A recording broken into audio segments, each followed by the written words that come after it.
Hello दोस्तों, UPSC का 33वां question है अर्थव्यवस्था से राज्यव्यवस्था से क्वेश्चन है, निम्नलिखित कथनों में से कौन सा एक सही है।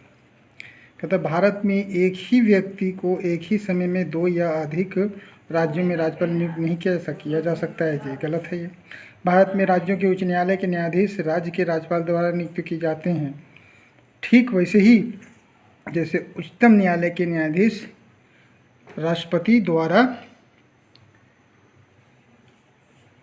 नियुक्त किए जाते हैं, यानी बी भी गलत है। सी कहता है भारत के संविधान में राज्यपाल को उसके पद से हटाने हेतु कोई भी प्रक्रिया अधिकाथित नहीं है।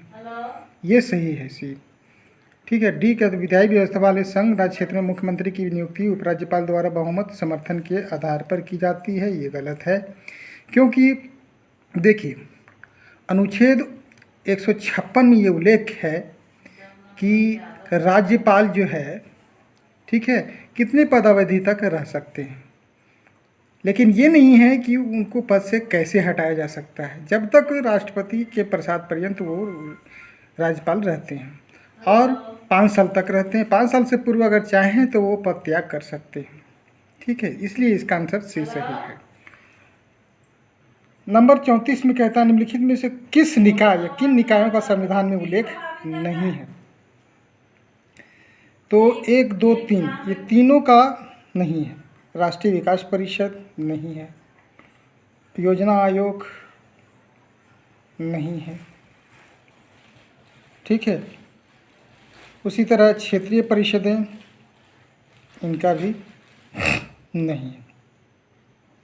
इन तीनों का उल्लेख नहीं है, क्योंकि भारत में राष्ट्रीय विकास समिति एनडीसी या राष्ट्रीय विकास परिषद प्रधानमंत्री की अध्यक्षता में विकास के मुद्दों पर विचार विमर्श करने वाली सर्वोच्च संस्था है और 6 अगस्त 1952 को इसकी स्थापना हुई थी।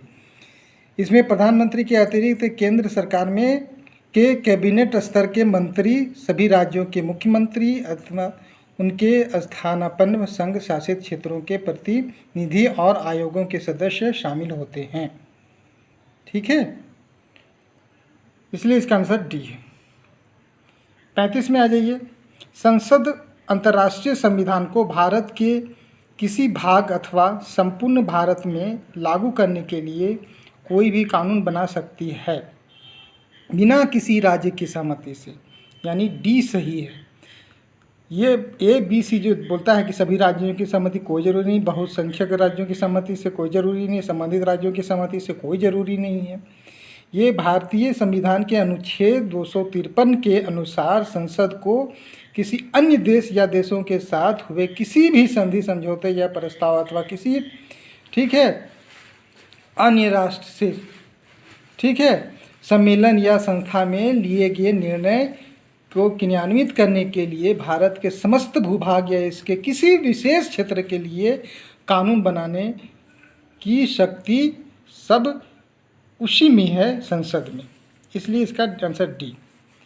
इसी तरह 36 है, सरकार ने अनुसूचित क्षेत्रों में पंचायत विस्तार पेशा अधिनियम को 1996 में अधिनियमित किया। निम्नलिखित में से कौन सा एक उसके उद्देश्य के रूप में अभी ज्ञात नहीं है। तो इसका आंसर जो है 36 का वो सी सही है, जनजातीय क्षेत्रों में स्वायत्त क्षेत्रों का निर्णय करना। क्योंकि भारत सरकार ने शासन प्रदान करने के लिए पारंपरिक अधिकारों को स्वीकृति देने के लिए पंचायत विस्तार अधिनियम 1996 को अनुसूचित क्षेत्रों में अधिनियमित किया है। ठीक है, परंतु नियम में जनजातीय क्षेत्रों में स्वायत्त क्षेत्रों के निर्माण का कोई प्रावधान नहीं है। इसलिए इसका आंसर जो है, ठीक है, सी सही है 36 का। अब 37 में चले आइए। 37 कहता है कि अनुसूचित जनजाति एवं अन्य पारंपरिक वनवासी वन अधिकार अधिनियम 2006 के अधीन व्यक्तिगत या सामुदायिक वन अधिकारों अथवा दोनों की प्रकृति एवं विस्तार के निर्धारण की प्रक्रिया को प्रारंभ करने के लिए कौन प्राधिकारी होगा। तो 37 का जो है वो डी आंसर है, ग्राम सभा होगा, क्योंकि अनुसूचित जनजातीय एवं अन्य पारंपरिक वनवासी, ठीक है, अधिनियम 2006 की धारा 6(1) के अनुसार ग्राम सभा प्रारंभ में इस संबंध में एक प्रस्ताव पारित करेगी कि किन संसाधनों पर उसके अधिकारों को मान्यता दी जानी चाहिए। ठीक है, ठीक है, इसलिए इसका आंसर जो है डी सही है। 38 में आ जाइए। 38 कहता है कि भारत के संविधान के उद्देश्यों में से एक के रूप में आर्थिक न्याय को किसमें उपबद्ध किया गया है? तो उद्देशिका और राज्य के नीति के निर्देशक तत्व में, क्योंकि भारत के सभी नागरिकों को राजनैतिक, आर्थिक और सामाजिक न्याय सुनिश्चित कराना सुविधा की उद्देशिका में वर्णित है। संविधान के अनुच्छेद 39वें में दिया गया है प्रावधान भी आर्थिक न्याय से संबंधित है। उसी तरह 39 में आ जाइए। 39(a) का है, भारत के संविधान के अनुसार निम्नलिखित में से कौन सा देश के शासन के लिए आधारभूत है? तो ये मूल अधिकार है, क्योंकि केशवानंद भारती केरल राज्य मामले में सर्वोच्च न्यायालय ने संविधान के आधारभूत ढांचे के सिद्धांत का विवरण दिया है। न्यायालय के निर्णय के अनुसार संविधान की संरचना प्रत्येक व्यक्ति की अस्मिता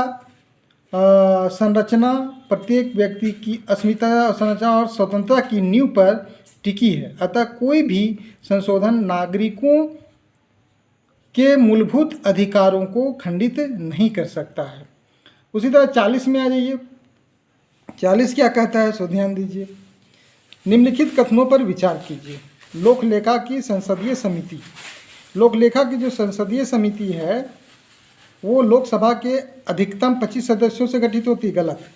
सरकार के विनियोग तथा वित्त लेखाओं की जांच करती है। भारत के नियंत्रक महालेखा परीक्षक की रिपोर्ट की जांच करती है ना। ये दो चीज़ सही है, इसलिए क्योंकि भारत में लोक लेखा समिति का गठन प्रत्येक वर्ष होता है।